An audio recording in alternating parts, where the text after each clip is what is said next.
নমস্কার, আমি স্বপন। নিউজ নয়া ভারতে আপনাদের সকলকে স্বাগত। জমি প্রতারণার মামলায় গ্রেপ্তার হয়েছে কলকাতা পুলিশের ডিসি শান্তনু সিনহা বিশ্বাস।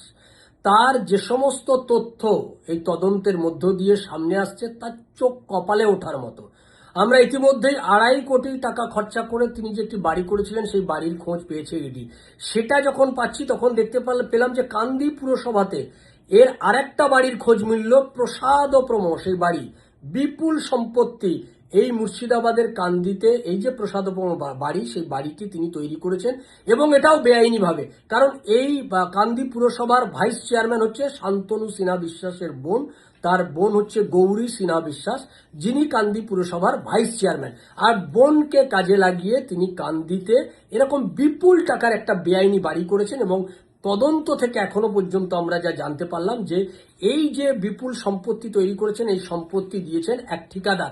তিনি ব্যাংকে প্রায় 2.5 কোটি টাকা শান্তনু সিনহা বিশ্বাসের নামে তিনি ব্যাংক অ্যাকাউন্টে জমা করেছেন। অর্থাৎ শান্তনু সিনহা বিশ্বাস কলকাতাতে তার যেমন একাধিক সম্পত্তি, বিপুল কোটি কোটি টাকার সম্পত্তি তার যেমন খোঁজ মিলছে, পাশাপাশি কান্দি পুরসভাতে মুর্শিদাবাদে সেখানে প্রসাদপ্রম বাড়ি তৈরি করেছেন, সেই বাড়ির টাকা, বিপুল টাকা, সেটাও বেআইনি পথে তার রোজগার করার হয়েছে এবং ঠিকাদাররা তার হয়ে সেই টাকা ব্যাংকে জমা করছেন। এই অভিযোগ যখন, এই সমস্ত তথ্য যখন ইডির হাতে আসছে, তখন আমাদের দেখার যে শান্তনু সিনহা বিশ্বাসের মতো এই ধরনের দুর্নীতিবাজ পুলিশ আধিকারিকের বিরুদ্ধে ঠিক কি পদক্ষেপ হয়। গোটা রাজ্যের মানুষ চাইছে যে এই রকম দুর্নীতিবাজ পুলিশ আধিকারিকের বিরুদ্ধে যেন একটা দৃষ্টান্তমূলক শাস্তি তাদের বিরুদ্ধে, তাদের যেন এর বিরুদ্ধে যেন নেয়।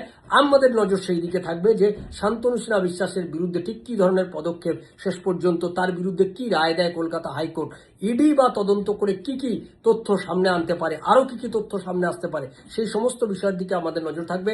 আপনাদের নজর থাকুক নিউজ নয়া ভারতের পর্দায়। নিউজ নয়া ভারত আপনার কথা বলে। আর আমাদের চ্যানেলটি শেয়ার করতে, সাবস্ক্রাইব করতে ভুলবেন না। সকলকে বলবেন, আপনারা দেখবেন, আমাদের চ্যানেলের আমাদের নিউজগুলোকে লাইক করবেন, কমেন্ট বক্সে আপনারা আপনাদের মতামত দেবেন। ভালো থাকবেন, সঙ্গে থাকুন নিউজ নয়া ভারতের। নিউজ নয়া ভারত আপনার কথা বলে। নমস্কার।